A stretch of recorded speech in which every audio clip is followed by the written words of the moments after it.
Hello. मुझे यकीन है कि आप प्राइम फैक्टर को जमा करने के बारे में जानते हैं। मिसाल के तौर पर, अगर हमारे पास 4 हो तो इसके प्राइम फैक्टर्स 2 ज़रब 2 होंगे। इसी तरह अगर हमारे पास 15 हो तो इसके प्राइम फैक्टर्स 3 ज़रब 5 होंगे, और अगर 27 हो तो इसके प्राइम फैक्टर्स 3 ज़रब 3 ज़रब 3 होंगे। किसी नंबर को इसके प्राइम फैक्टर्स के प्रोडक्ट यानी ज़रब की सूरत में लिखना प्राइम फैक्टराइजेशन कहलाता है। हमारे लिए ये एक बहुत फ़ायदेमंद तरीका है ताकि हम नंबर्स के क्यूब रूट्स निकाल सकें। आइए देखते हैं कैसे। तो 4 है 2 ज़रब 2 और 27 है 3 ज़रब 3 ज़रब 3। लेकिन 4 को 2 की ताकत 2 भी लिख सकते हैं और 27 को 3 की ताकत 3 भी कह सकते हैं। स्क्वायर का मतलब यह है कि आप एक ही नंबर को 2 बार आपस में ज़रब देते हैं। क्यूब का मतलब है कि आप नंबर को 3 बार आपस में ज़रब देते हैं। इसी तरह 6 की ताकत 2 है, 6 ज़रब 6। जब आप किसी नंबर को स्क्वायर करते हैं तो आपको एक ही नंबर 2 बार मिलता है और आप दोनों नंबर्स को आपस में ज़रब देते हैं। लेकिन 6 भी 2 ज़रब 3 है। इसका मतलब है 6 की ताकत 2 भी 2 ज़रब 3 ज़रब 2 ज़रब 3 होगी, यानी हर प्राइम फैक्टर 2 बार आएगा। जब आप किसी नंबर को स्क्वायर करते हैं तो इसमें 2 2 और 2 3 होते हैं। इसी तरह जब आप किसी नंबर को क्यूब करते हैं जैसे 6 क्यूब, तो हर प्राइम फैक्टर 3 बार आता है, यानी 3 2 और 3 3 मिलते हैं। 2 ज़रब 3 है 6, 2 ज़रब 3 है 6, 2 ज़रब 3 है 6। 6 क्यूब, जैसा कि आप जानते हैं, एक ही नंबर को 3 बार ज़रब देना होता है, और स्क्वायर का उल्टा अमल वो है जिसे हम स्क्वायर रूट कहते हैं। जैसे जमा और तफरीक एक दूसरे के उल्टे ऑपरेशंस हैं, और ज़रब और तकसीम भी उल्टे अमल हैं। इसी तरह स्क्वायर रूट में आप दोनों कापियों को मिलाकर एक नंबर बना लेते हैं, तो 2 2 मिलकर 1 2 बन जाता है। 4 2 स्क्वायर्ड है, लेकिन 4 का स्क्वायर रूट 2 है। इसी तरह 27 के क्यूब रूट के लिए आपके पास 3 3 होते हैं और आप सब 3 को मिलाकर एक 3 बना लेते हैं। आइए मजीद सवालात देखते हैं। अगर आपको 6 क्यूब का क्यूब रूट निकालना हो तो इस 6 क्यूब को खोलें, यानी 2 ज़रब 2 ज़रब 2 ज़रब 3 ज़रब 3 ज़रब 3, और आप हर 3 प्राइम फैक्टर्स का ग्रुप बनाएंगे। फैक्टर्स को एक नंबर में इकट्ठा करें। 6 क्यूब का क्यूब रूट होगा 2 ज़रब 3 और वो 6 होगा। लेकिन अगर नंबर 216 हो तो आप इसे कैसे निकालेंगी? जब 6 क्यूब था 6 यानी 2 ज़रब 3, और आप इसे आसानी से बढ़ा सकते हैं। यही वो जगह है जहां प्राइम फैक्टराइजेशन काम आती है। ऐसे नंबर जैसे 216 का क्यूब रूट निकालने के लिए पहला कदम है प्राइम फैक्टर्स ढूंढना। तो आइए 216 को प्राइम फैक्टराइज करते हैं। सबसे पहले 2 से शुरू करेंगे तो हमें मिलेगा 108, फिर एक और 2 से करेंगी तो मिलेगा 54, फिर एक और 2 से करेंगे तो ये देगा 27। अब 3 से करेंगे, 3 ज़रब 9 है 27, ठीक है, 3 ज़रब 3 है 9, 3 ज़रब 1 है 3, तो यहाँ हमारे पास सारे प्राइम फैक्टर्स आ गए। और दूसरा कदम है 3 3 के ग्रोह में जमा करना। फिर हमें मिलेगा कि 216 का क्यूब रूट होगा 2 ज़रब 3। और आखिर में तीसरा कदम है कि ग्रुप नंबर्स को ज़रब करें, और इससे हमें मिलेगा 6।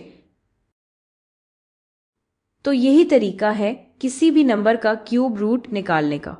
अगर ऐसा हो कि कभी आप 3 3 के ग्रुप्स ना बना सकें तो इसका मतलब है कि इस नंबर का इंटीजर क्यूब रूट नहीं है। आइए कुछ और मिसालें देखते हैं। आइए इन नंबर्स का क्यूब रूट निकालने की कोशिश करते हैं। हम 400 से शुरू करेंगी। इससे पहले इन 3 चीज़ों को दोबारा याद कर लें। पहला कदम है प्राइम फैक्टर्स निकालना, फिर उन्हें 3 3 के ग्रोह में जोड़ना, और फिर इकट्ठे हुए नंबर्स को ज़रब करना। तो आइए प्राइम फैक्टर्स निकालने से शुरू करती हूँ। 401 इवन नंबर है, तो 2 इसका डिवाइज़र, यानी वो है जिससे तकसीम तो ज़रब 200, फिर भी डिवाइज़र 2 होगा 100, फिर भी 2 से तकसीम हो सकता है तो 50, अब 25, अब 5 से तकसीम हो सकता है तो 5 ज़रब 5 है 25, 5 ज़रब 1 है 5। बहुत अच्छा, तो ये हमारे प्राइम फैक्टर्स हैं। हमारे पास है 2 ज़रब 2 ज़रब 2 ज़रब 2 ज़रब 5 ज़रब 5। अगला कदम है 3 के ग्रो में जमा करना। अब मैं यहाँ सिर्फ एक 3 का ग्रो देख रही हूँ, जो है 2 का एक सेट, और हमारे पास सिर्फ एक तो बचा है और 2 5 हैं। तो ये, जैसा कि मैंने पहले बताया था, इसका मतलब है कि 400 का इंटीजर क्यूब रूट नहीं है। हम 400 का इंटीजर क्यूब रूट नहीं निकाल सकते। हम शायद कोई और किस्म का क्यूब रूट निकाल सकें, लेकिन इंटीजर क्यूब रूट नहीं। बस इतना ही। आइए अब ये वाले पर चलते हैं। 2744 फिर से प्राइम फैक्टर से शुरू करते हैं। 2744 इवन नंबर है तो 2, 1372 फिर से इवन है, 686, 343। अब 343 दिलचस्प है क्योंकि 343 7 क्यूब है। तो मैं आपको ये मशवरा दूंगी कि कम से कम पहले 15 नेचुरल नंबर्स के क्यूब्स याद कर लें, यानी एक क्यूब से लेकर 15 क्यूब तक, क्योंकि ये आपके लिए प्राइम फैक्टर्स निकालने में और बहुत से दूसरे कामों में बहुत काम आएगा। तो इससे हमें पता चलता है कि 7 की ताकत 2 ज़रब 7 343 बनता है, यानी 7 ज़रब 49 है 343। अब हमें पता है कि 7 की ताकत 2 49 है, तो 7 ज़रब 7 है 49 और 7 ज़रब 1 है 7, और इस बार ये हमारे प्राइम फैक्टर्स हैं। हमारे पास 2 ज़रब 2 ज़रब 2 ज़रब 2 7 ज़रब 7 ज़रब 7, और साफ नज़र आ रहा है कि हमारे पास 3 के 2 सेट हैं। तो क्यूब रूट 2744 बराबर है 2 ज़रब 7 के, यानी 2 एक ग्रो में जमा हो गए और 7 भी एक ग्रो में जमा हो गए।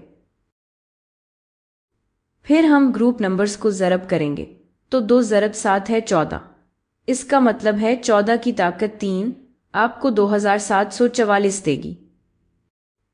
आइए अब ये वाले पर चलते हैं। 10,648 प्राइम फैक्टर से शुरू करते हैं।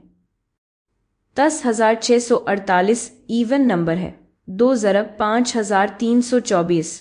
फिर अगला 2,662, 2 ज़रब 1,331। ये भी एक दिलचस्प नंबर है क्योंकि 11 की ताकत 3 1,331 बनता है। 11 क्यूब आपको मिलता है जब आप 11 स्क्वायर को 11 से ज़रब करें, तो 11 ज़रब 121 है 1,331, यानी 11 ज़रब 11 है 121 और 11 ज़रब 1 है 11। तो हमारे पास है 2 ज़रब 2 ज़रब 2 ज़रब 2 और 11 ज़रब 11 ज़रब 11। अगला कदम है 3 के ग्रो में जमा करना। तो 2 ज़रब 11 और फिर उन्हें ज़रब करें तो जवाब है 22। तो 22 क्यूब आपको 10,640 देगा। ज़बरदस्त, हमने सारे सवालात हल कर लिए हैं।